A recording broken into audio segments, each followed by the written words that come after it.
A girl in a bathing suit stands at the edge of a two-lane highway, listening. Somewhere down the road, an engine. She starts waving. Her job is to stop that car.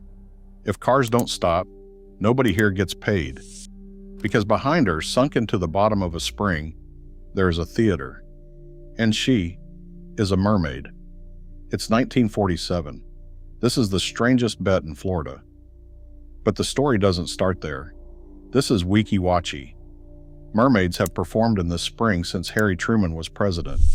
Every rival from that golden age of Roadside, Florida, the gardens, the jungle cruises, the alligator farms, nearly all of it is gone. The mermaids are still here, still underwater, still smiling. Why did this survive? Follow the money. The easy answer, the state rescued it. And that's true, it's a state park now. But the state showed up 60 years into the story. Something kept this place alive through everything that killed its rivals. Something its rivals never had. To find it, you need to meet the man with the AIR hose. Newton Perry, Navy man. During World War II, he trained the Navy's frogmen, the underwater soldiers who became the SEALs. Before that, he'd staged underwater scenes for Hollywood, including the Tarzan pictures. In 1946, he finds a spring on US 19, then a lonely two-lane road. No gas stations, no groceries. More alligators and black bears than people. The spring itself is full of junk, rusted refrigerators, abandoned cars. Perry sees something else. Water so clear it doesn't look real. A vent pouring out more than 100 million gallons a day. A bottom so deep no one has ever found it. He hauls out the junk. Then he invents something. A way to breathe underwater from a free-flowing air hose, no tank on your back. Just a hose hidden in the scenery. He builds a tiny theater into the limestone, 18 seats, 6 feet below the surface, so the audience looks straight into the spring.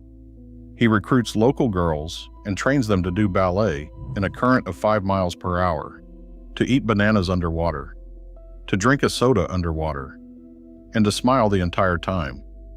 Then he puts a sign on the highway, Weeki Wachee, October 13th, 1947, opening day. That same day, television airs one of its first hit shows. The next morning, Chuck Yeager breaks the sound barrier. The future is arriving everywhere at once. At Weeki Wachee, the future is a girl calmly drinking a soda at the bottom of a spring. One problem, almost nobody drives past. So between shows, the mermaids sprint to the roadside in their bathing suits and flag down cars. Sirens luring sailors. It works. Within a year, Hollywood arrives. In 1948, a feature film, Mr. Peabody and the Mermaid, shoots beneath the surface of the spring. Then, in 1959, the American Broadcasting Company, ABC, buys the whole attraction. The network money changes everything. A big new theater, sunk 16 feet down into the spring. New shows with themes, music, storylines.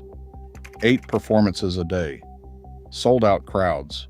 As many as 500,000 visitors a year. Elvis shows up. In 1964, a Hollywood comedy holds its world premiere inside the underwater theater. An audience watching a movie at the bottom of a spring. The girls who once flagged down cars are now international celebrities. But stay under the water for a second. Feel what the smile costs. The water is 74 degrees, cold enough to numb you by the end of a show. The current from the vent runs 5 miles an hour, strong enough to rip a diver's mask off. The mermaids hold position in it, 16 feet down, no tank. 1 breath at a time from a hose. Now smile. In 1971, a castle opens, inland, and Florida stops looking. The crowds follow the castle to Orlando. The highways move inland too. US Route 19 goes quiet again, almost like 1947. Except now nobody's flagging down the cars. A BC's golden age fades. The park changes hands. The shows shrink. By the 2000s, the Mermaid Theater, once the most famous stage in Florida, is scraping by on nostalgia and school field trips. Every other attraction in this position closed. Cypress Gardens closed. Then, November 8th, 2008, the state of Florida takes over. Weeki Wachee becomes a state park. The Mermaids, incredibly, become state employees. A Tuesday morning, this year. Off-season. The theater fills anyway. Toddlers in mermaid shirts. Retirees. Somebody's grandmother who swam here in 1962, back for the show. The lights go down, the glass glows blue, and a girl glides past the window, 16 feet down, holding an air hose. The same trick. The same spring. The same 74-degree water. It is the last show of its kind on Earth. So here's the answer. The thing Weeki Wachee had that its rivals didn't. Cypress Gardens sold pictures. Flowers, skiers, smiling swimmers. Beautiful and copyable. Anyone with a lake and a camera could compete. Eventually, someone with a castle did. Weeki Wachee sold a place. One hole in the ground. 117 million gallons a day of glass-clear water. The only stage on Earth where the trick even works. You can outmarket a business. You cannot outmarket geology. That's why the state saved it, and why the crowds came back. Not nostalgia. Scarcity. And that girl on the highway in 1947, she wasn't selling a show. She was selling the only one of something. The cars just didn't know it yet. The theater still sits where Perry sank it.